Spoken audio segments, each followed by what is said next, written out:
سیدنا صدیق اکبر نے بھی یہی وصیت کی تھی کہ میرا جنازہ پڑھ کے پھر حضور کے سامنے لے جانا اور سلام عرض کرنا۔ حضرت انس سے بھی روایت، حضرت علی سے بھی روایت ہے، حضرت صدیق اکبر کی وصیت تھی حضور کے پاس لے جانا اور حضور سے اجازت مانگنا، اجازت مل جائے تو قدموں میں دفن کر دینا ورنہ جنت البقیع میں۔ تو حضرت علی المرتضیٰ اور حضرت انس روایت کرتے ہیں کہ ایسا ہی ہوا کہ ہم نے جنازہ اٹھایا، پڑھا اور پھر حضور کے مواجہ انور کے سامنے رکھ دیا اور سارے ہاتھ باندھ کے عرض کرتے یا رسول اللہ ھذا ابو بکر یستاذن، اے اللہ کے پیارے محبوب صلی اللہ علیہ وسلم، یہ ابو بکر ہیں، آپ سے اجازت طلب کرتے ہیں، آپ کی قربت میں دفن ہونے کا شوق ہے، ہمیں کیا حکم ہے؟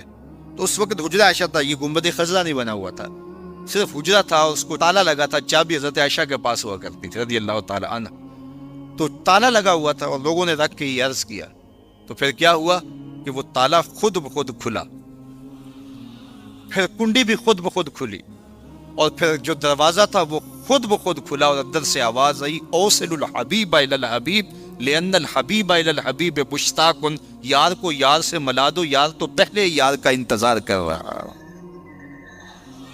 تو قبر انور سے یہ آواز آئی، حضور کے روضہ انور سے یہ آواز آئی، اور ہمارا عقیدہ ہے اور مسلمہ عقیدہ ہے اور تمام امت کا عقیدہ ہے کہ حضور اپنی قبر میں زندہ ہیں۔ یہ بعد میں فتنہ پیدا ہوا حضور علیہ السلام کے حوالے سے، یہ جو معاذ اللہ میری زبان وہ بوجھ نہیں اٹھاتی جو لوگ کہتے ہیں، یہ حضرت شیخ عبد الحق محدث دہلوی علیہ رحمہ نے لکھا ہے تتمہ مدارج النبوہ میں۔ آپ کہتے ہیں اللہ کا شکر ہے بہت سارے معاملات میں امت میں اختلاف پیدا ہو گئے، لیکن اللہ کا شکر ہے کہ اس معاملے میں تو کوئی اختلاف نہیں کہ حضور اپنی قبر انور میں زندہ ہے۔ یہ حضرت شیخ نے لکھا ہے، تو اس کا مطلب ہوا کہ یہ بعد کا اختلاف ہے۔ تو حضور علیہ السلام اپنی قبر انور میں زندہ ہیں۔ حضرت ابو درداء رضی اللہ تعالی عنہ نے جب آقا کریم نے درود السلام کی ترغیب دی تو کہا حضور جب آپ انتقال کر چکے ہوں گے تو کیا ہم اس وقت بھی آپ پہ درود پڑھیں؟ تو حضرت ابو درداء نے جب حضور سے پوچھا، ابن ماجہ کی روایت ہے، تو کہا حضور جب آپ وصال کر چکے ہوں گے تو درود السلام اس وقت بھی جاری رکھیں؟ تو آقا کریم علیہ السلام نے ارشاد فرمایا انما حرم علی الارض ان تاکل اجساد الانبیاء فنبی اللہ حی یرزق، فرمایا ہاں بعد میں بھی میرے پر درود جاری رکھنا، اللہ نے مٹی پہ حرام کر دیا ہے کہ وہ نبیوں کے جسم کو کھائے، نبی قبروں میں زندہ ہوتے ہیں ان کو رزق دیا جاتا۔ میرے حضور نے کہا نا ارسلت الی الخلق کافہ، میں تمام مخلوق کا رسول بنا کے بھیجا ہوں، تمام مخلوق کا، صرف انسانوں کا نہیں، تمام مخلوق، ارسلت الی الخلق کافہ، تمام مخلوقات کا رسول ہو۔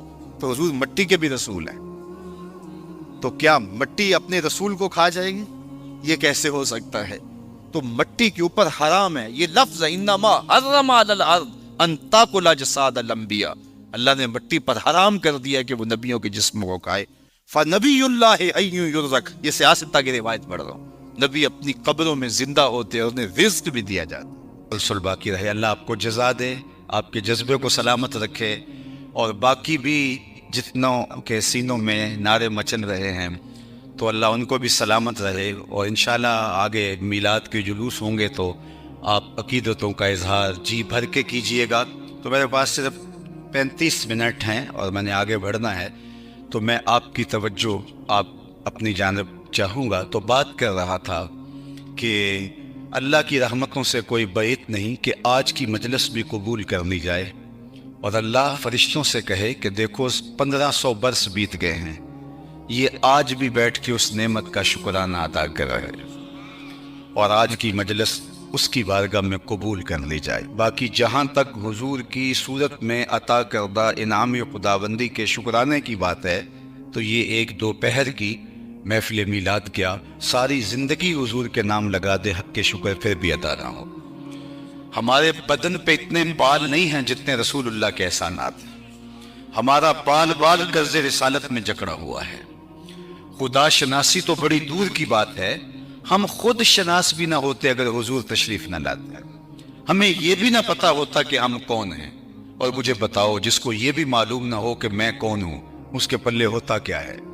اقبال نے کہا تھا اپنے من میں ڈوب کر پاجا سراغ زندگی، تو میرا نہیں بنتا نہ بن، اپنا تو بن، اور جو اپنا بھی نہیں ہے اس کو یہ بھی نہیں پتا کہ میں کون ہوں۔